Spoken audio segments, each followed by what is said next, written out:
All right, greetings. Happy Sunday, those of you that are logging in live here on YouTube at Bloom from Within Love, those of you that are coming in, love and light, high vibes, and positivities. I just want to say welcome and thank you for stopping by. And so we're going to do some short shares on relationships, short shares on relationship discussion. So, topic of the day is respect. Okay, respect or the lack thereof. Respect or the lack thereof. Okay, bear with me. I'm going to fix the screen for you all. This is a blackout discussion, but let me fix this to where it's a little bit more. Um, It's not as I don't know what to call that. So just hang in there. Bear with me. Bear with me. Trying to get creative here. Okay. Damn, G. Okay. Here I come, collected.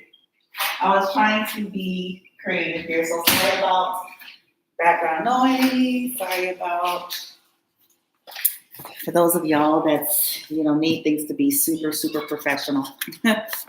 Sorry, let's see if this works.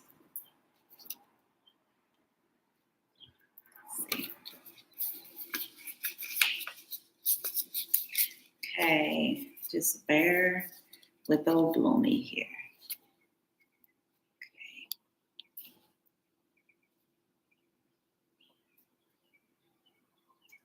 All right, that's going to have to suffice for now. Okay, because this is a blackout discussion for anybody, any of you out there who are available and you feel comfortable. And as soon as I looked up, I saw 222 on the countdown with discussing relationships, this need for balance, this need for reciprocity, this need for balance to the masculine and feminine energies from within and in these connections. But the topic is respect. So I'm going to share a gentleman here. I'm not going to share his entire discussion. I'm going to share some stuff, stop, add my flavor to it. Okay. And you guys are welcome to share your experience, of course. All right. So here we go. The topic is respect. It says here, he will never respect you. He's ignorant. So you get to over-explaining something. Okay, one or two times you talk to this man, you guide him, you do your job to communicate. Absolutely. I'm not absolving you of your responsibility to articulate to that man what it is that you need, what it is that respect means to you in any given situation. No, he can't read your mind, right? Cool. That third, fourth, fifth, sixth, seventh time, y'all ever gotten in a situation where you're in a conversation with somebody, you broke it down, they play stupid. But then after the emotional dust settles, you start thinking about, like, hold on, this feels very familiar. Like, I've been here before. I've talked to them this time, that, and you can now think of like 8 different times you've already had this conversation. Selective ignorance. Because what happens in a manipulative man's mind is, hold on, wait, if I can convince her that I didn't know, or I didn't understand, or this circumstance was a little bit different, then she'll start explaining to me, and then I can play like, now I get it, and now I can restore hope in her that, you know what, if she just allows me one more chance to get it, I'll be all right. But really what I'm about to do is give it a little time and do the exact same thing again. If I even give it a little bit of time. Maybe I'm just going to hide a little bit better. Over-explaining will enable a man's disrespect of you.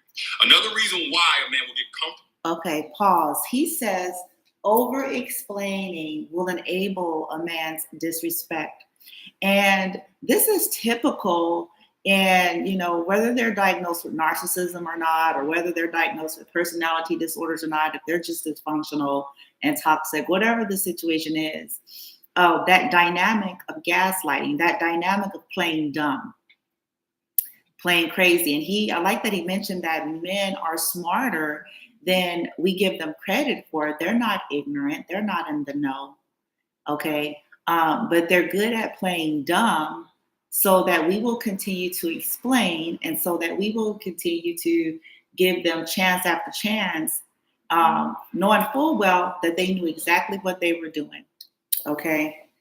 And he is basically saying, and again, I apply relevant information. I do not know this man, okay? But what he is saying is, as long as we're making excuses for people, over explaining, it gives them a chance to continue to disrespect you. They're never going to respect you as long as we're in hypervigilance and overdrive, trying to explain to them as if they were children. They're not children. They're not dumb. They're not ignorant. They're not in the know. Disrespect you. Another reason why he'll never respect you if he's already established a pattern of not respecting you is because he knows he can buy, he can sex, or he can threaten to leave his way out of any situation. Anything that he does wrong, he already knows, oh, this is my get out of jail free card. I'm good. Her love language is gifts. Just get her something. Flowers, diamonds, pay off something, make it public, so that, she gets pressure from her friends or something like that in order, to keep me and think I'm a good man. Or sex, because a lot of y'all are walking around sexually frustrated. Let's keep it all the way real. So the moment you get all of that dopamine and all the cortisol, not cortisol, but all of the, whatever the other chemicals are that cause bonding, y'all know what I'm talking about. As long as you get that going, you know what? Whoosh, I'm good. You know what? It wasn't even no big deal. A lot of relationships today are sustaining strictly off of that anyway. Yeah. Or he can threaten to leave his way out of a situation. Okay, pause, freeze frame. So when we are used to, like, if we have addictions that we're not dealing with, we're addicted to chemicals, the sexual exchange, all of that. So a man will use that to keep us in this energy of making excuses or downplaying something. It's that trauma bonding type of energy, that roller coaster high. We fight, they act up. We have sex, we make up, okay? And he is saying that this person is never going to respect you as long as they can do that. Now, I want to add a disclaimer. I firmly hold to this applying to both genders, okay? There are women who do the same type of stuff. It's the gaslighting, it's acting ignorant. And then if they can get you sitting there explaining, then they're going to stretch their eyes open, acting like they finally get it so that you'll give them one more shot. But if you've had this conversation 3 times, 4 times, 5 times, and they do that same shenanigans, something is not jiving there. Something is not right. They know what they're doing, and they're just doing what they can do, meaning disrespect you and give you the old song and dance routine, sex you up, buy you something, pay you compliments, play dumb and stupid.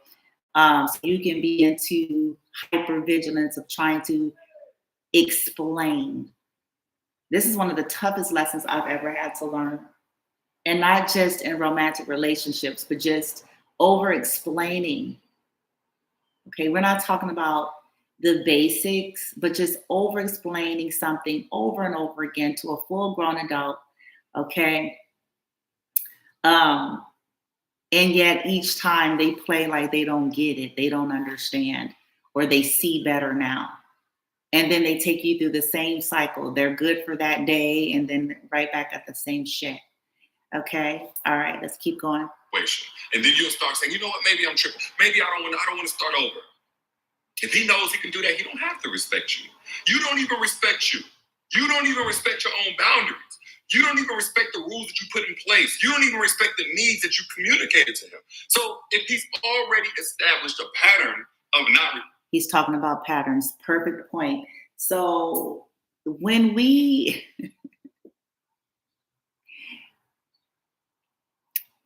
are conditioning people to disrespect us, okay, basically, again,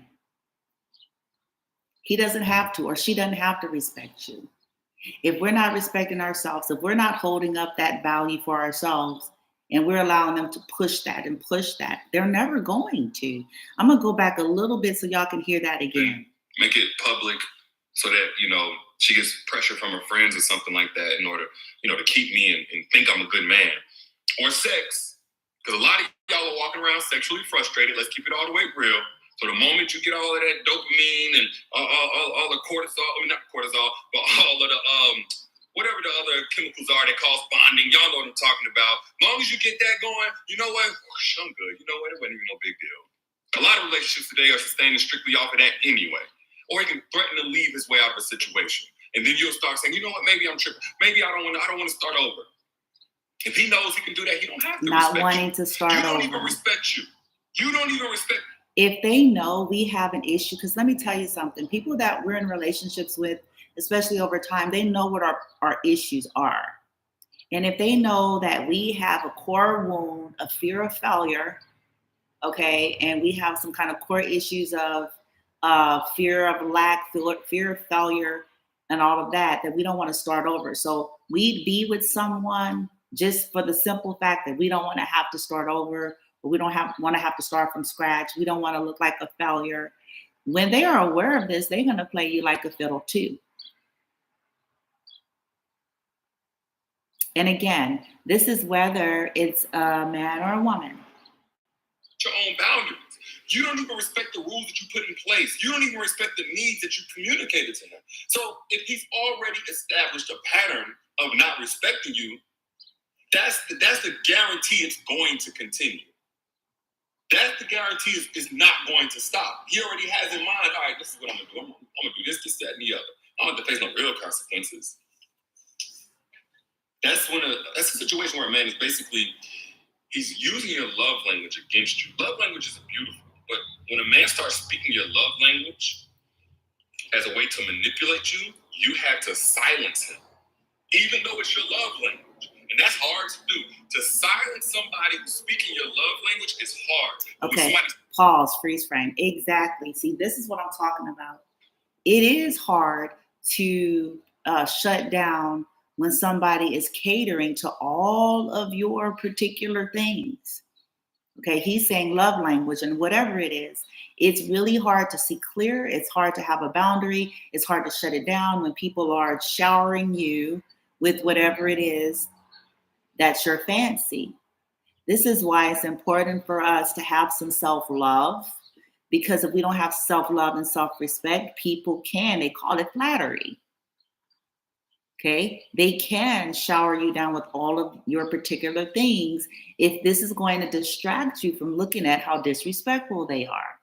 If this is going to distract you from holding them to accountability. If this is going to distract you from making the best decisions and choices that you need to make, or seeing that they really don't have any real intention of maturing or loving and honoring you, your requests, your boundaries, or anything like that. They're just going to keep being a fuck up. And then, waiting for there to be, the smoke to settle, for you all to miss each other, and then go back into the same vicious cycle again.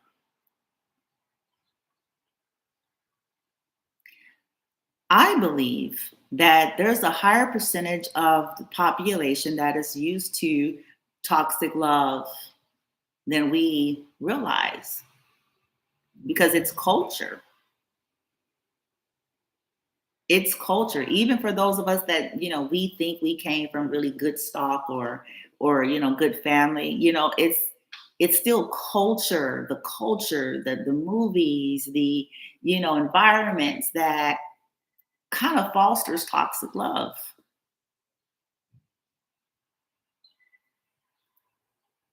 Speaking your love language in order to manipulate you, it ain't love no more. It's just hate. It just feels good in the instant, and then it damages you on the back end. Another reason why that man will never respect you is because even when you do get the courage to actually leave, you're the first one to work things out. You're the first one to want to patch things up. This is the problem with those of y'all who are so competent when it comes to. Okay, see, this is a good point.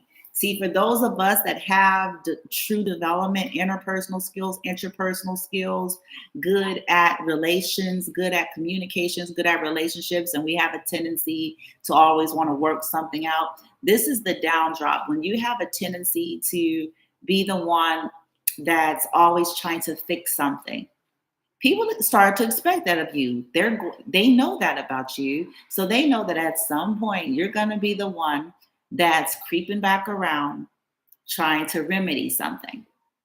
Okay. trying to fix it. They're never going to respect us. They're never going to respect you as long as we're in that hypervigilance. Though it's good for us to have these skills, it's only ideal if everybody that's involved have that development, because you'll always have a predatory or exploratory natured individual that would attempt to take advantage of somebody that's well developed.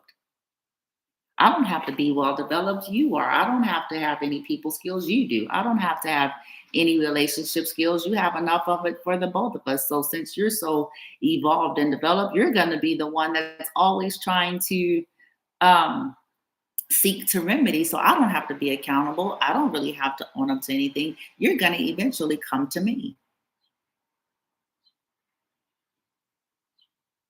They'll never respect you.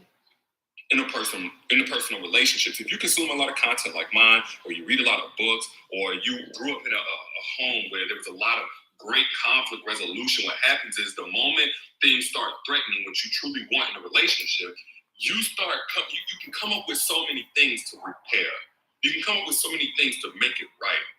But what you can also do is absolve that person of their responsibility to, one, not continuously make it wrong for the wrong reasons, or for the same reason over and over again, and two, to do their part. Do their so part. So whenever you leave and you got all of these different tools and equipment and things you've heard do from me, or such and such over there, or you read over there, your pastor told you. That's a good topic. Do their part. Those of us that are hyper vigilant, especially empathic types, or people that's just hyper vigilant and developed, if we don't get a level of boundaries and understanding that no and pulling back is proper, it serves to allow for the other individuals to develop and do their part or not, right? But as long as people know that they have somebody basically carrying the entire relationship, okay, the one that's always trying to remedy and fix things in the relationship, the ones that's always trying to conflict resolve in the relationship, then all they have to do is sit back and wait for you to get bored and lonely. And this, again, this is whether or not it's a man or a woman.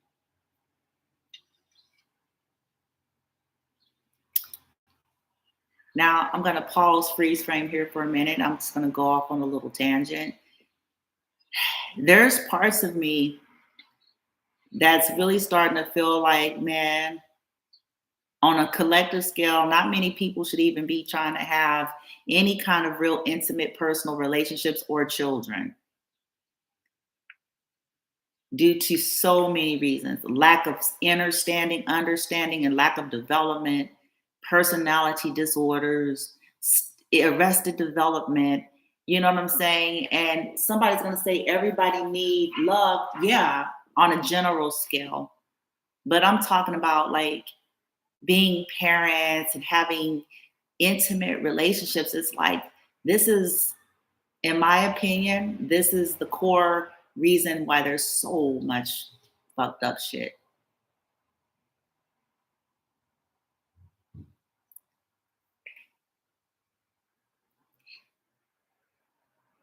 And you leave, you get to sit with all of these reparative practices and exercises that person really don't deserve.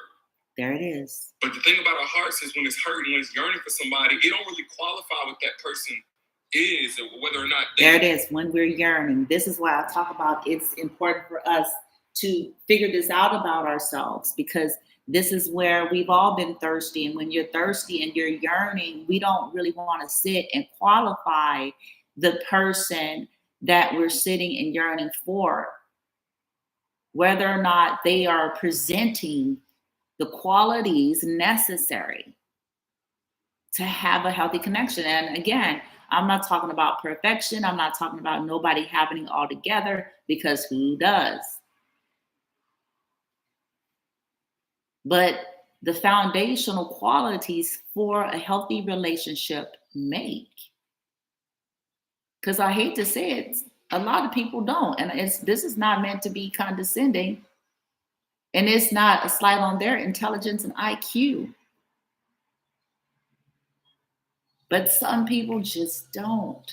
Some people are so detached from themselves and so if there's no, as I've been hearing people say, understanding, if there's no real understanding, you know what I'm saying, to oneself, when people get in connections, then there's not going to be much understanding or otherstanding of another. And this is the clash of the titans, bitch. This is the clash, you know, in relationships. You always got somebody that's overdeveloped, and then you got somebody that's not at all. And then the person that's overdeveloped in this arena, in this manner, is the one that's usually carrying the weight of the emotional issues of the relationship, of conflict resolution, of, you know, all of the weightier matters.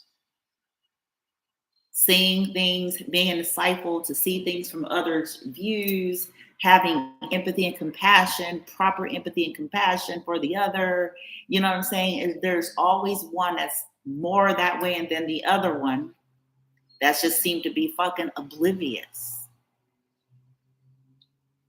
So it's up to us, those of us that consider ourselves to be the ones with the understanding and the development, to know that these are the times where, as painful as it may be, and as bad as you may want this person to mount up or respect you, as long as we're tolerating disrespect, very simple. There are so many sayings and cliches out there. It's like, we teach people how to treat us, and yada yada, and we do. We absolutely do. And I promise you, it's not through our ultimatums. It's not because we have 4-hour lectures with them. They use that just to keep you trying. And to buy more time. And then the same shit's going to go on, and you're going to be explaining the same shit again. And they're going to be saying, oh, I understand a little bit better, I'll try harder, and then they're going to do it again. Serve us. It just says this is what you want. So you got to be very one to call to make things right again. All you're doing is teaching him is, well, you'll stand your ground a little bit. You got a little strength for your boundaries, but you can just enjoy his vacation, because eventually you're coming back around. Yep. And then you end up becoming the woman. I say, never become this woman. I always warn y'all against this woman. And some of y'all maybe already know. Backup woman. You become the woman that ain't going nowhere. Oh, yeah. Nah, she ain't going nowhere. She ain't going nowhere. Because what do we know about that woman? How does she get treated? What standard does a man meet for the woman that he knows ain't going nowhere? What effort does he put? See, there you go. This ride or die and loyalty we think is going to cause these men to change or cause the woman to change. It actually is in reverse. That is correct. Because they know that you're not going nowhere, then they're not changing. Because they know that at the end of the day, come hell or high water, no matter what they do to you, no matter how they play you, no matter if they cheat on you, no matter how many times, no matter how long, at the end of the day, that you're not going anywhere.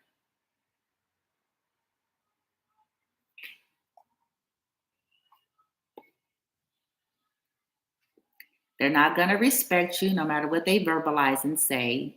They're not going to respect you. And they're going to continue to stay the same. For bare minimum to none. And you have full control over that. I'm all about us as men taking accountability.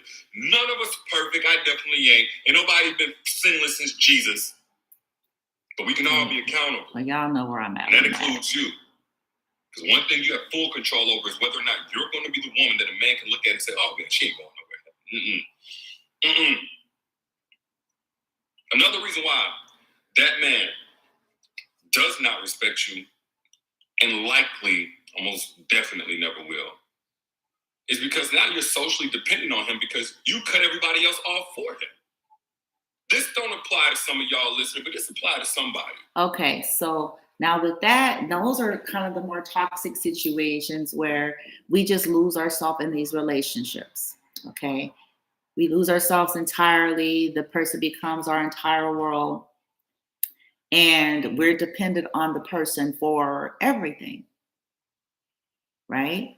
See, I don't recommend, I certainly recommend that we have a well-rounded life. We need to have that, okay?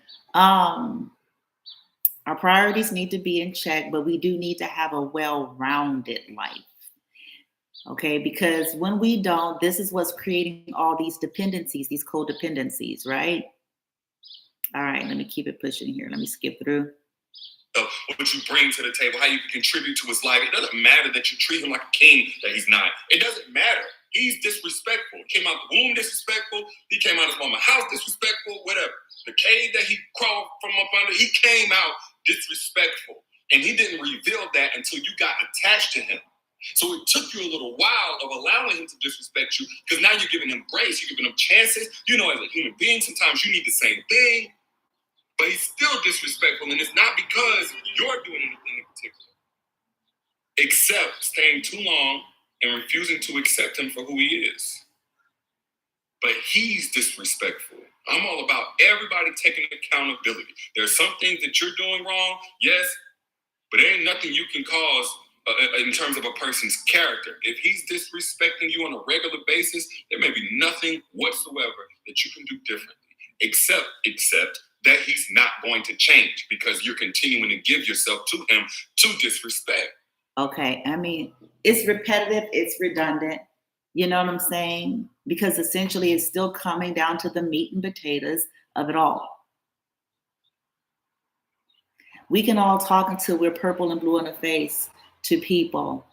It's about what we're allowing in a connection. It's about what we're tolerating in a connection. It's about whatever the patterns and cycles that we have established and allowed to continue to be. And it's unfortunate, you know, when you have an awakened person, an evolved man or woman, you know, that's a different kind of discussion, because these types of people have a tendency to act and operate differently. They want to be honorable and do the right thing. They have good intentions. Their heart is in the right space. But usually we're dealing with people that aren't that enlightened or evolved.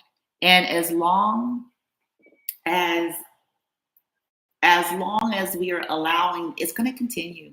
I don't care how fine they are. I don't care how fine you are. I don't care how much shit they got. I don't care how much shit you got. Okay? They're going to continue the same patterns. It's going to be the same roller coaster ride. And a lot of us don't even realize that that's what we've been conditioned into from the gate. Toxic love, trauma bonding, emotional highs and lows. It's crazy and chaotic. It's creating biochemical reactions in the brain. I certainly invite people to look into this, because I feel like folks think we be just saying shit to sound deep, to sound smart, to sound spiritual. But if we'll do our own due diligence, we may discover some shit on our own. And a lot of us have been conditioned and fashioned into that. It's inner child wounds. This is what we learned. And so we are replicating it. And this looks normal and familiar to us. And we equate that to some kind of deep love because it's a deep trauma bond. The euphoria of when the storm is over, right? You fight like cats and dogs, you do each other shitty, or they disrespect you or whatever. And then the euphoria of, I miss you, let's have sex, let's make up, let's party, let's go here, let's go there. And it just feels like finally I won, finally it's wonderful. And it never is. It's always, always, always, almost 95% of the time, back to the same shenanigans or same cycles within a week or two.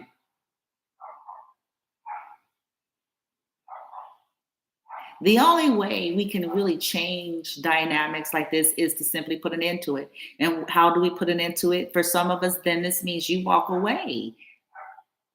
And not the game plan walk away, where it's like, I'm going to do this, and then they're going to, play the game like, okay. No, like really mean that. put some kind of limit to however many times or chances you're going to give a person, and how long you're going to allow yourself to be vested, and, you know, getting honest and real about the situation, because they're not stupid. They, like the man said, selective ignorance or selective, they use that to buy time or to get people to give them one more chance, but they know full well what they're doing.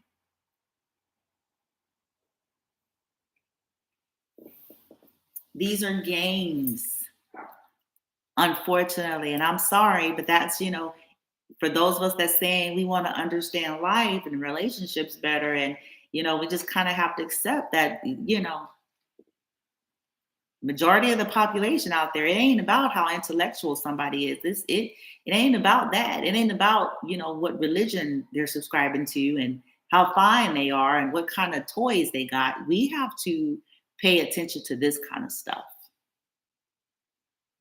And we have to know our own tendencies so that we can see, you know, are we allowing disrespect? Because we have been trained to allow disrespect. If we came from a family and we were disrespected, so we have been fashioned to allow disrespect, especially those of us that came from narcissistic abuse.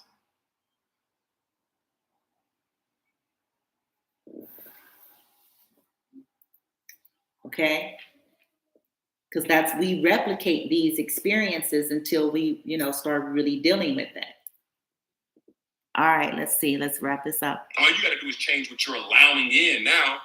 And maybe you're not disrespectful to nobody else. Don't matter. Is he disrespectful to you? Answer that question honestly. On a regular basis. Are they disrespectful to you? On a period. blatant basis. It ain't genuinely, we're getting to know each other. He talks like this, but this is the very first time I've ever expressed. No. Exactly. And if he's perpetually disrespectful, patterns. At that point, you're allowing him and you're becoming complicit in it. You're corroborating with him. You're disrespecting yourself by allowing him to have access to you. Correct. Not only are you disrespecting yourself, you're also keeping yourself away from the man that adores you, that cherishes you. People that'll treat you right. Respect you. You ain't got to ask him. You ain't got to explain.